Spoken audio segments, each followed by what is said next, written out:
கனிமகளே, இது ஷரியத்துடைய பார்வையில அவ்வரூரியாத்துல் ஹம்ஸ் மின் மகாசித் ஷரீஆ அல் இஸ்லாமியா என்பதாக அழைக்கப்படுகிறது. ஐந்தாவது ஒரு பகுதி இருக்குது.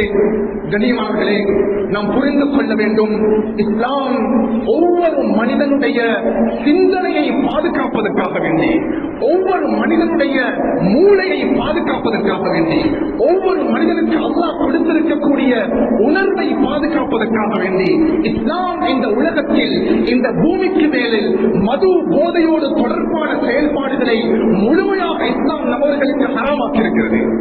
கனிமகளே, மது போதை என்று வரக்கூடிய தருணத்தில் அது இன்று சர்வசாதாரணமாக பயன்படுத்தக்கூடிய ஆல்கஹாலாக இருக்கலாம், வைனாக இருக்கலாம், ட்ரக்ஸ் என்ற பெயரில் எத்தனையோ வெரைட்டி, சுப்ஹானல்லாஹ், அது கேஜியாக இருக்கலாம், ஹெரோயினாக இருக்கலாம், மொஃபினாக இருக்கலாம், ஐஸாக இருக்கலாம்.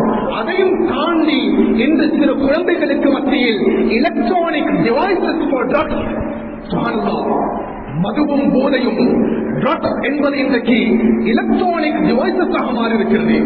கனிமகளே, எந்த வகையில் இந்த மதுவும் போதையும் சமூகத்தில் இன்றைக்கு வெற்றாக இருக்கிறதோ அத்துணை விதமான மதுவோடும் போதையோடும் தொடர்பான விடயங்களை ஷரியத் தெல்ல தெளிவாக நம்மவர்களுக்கு ஹராமாக்கியிருக்கிறது.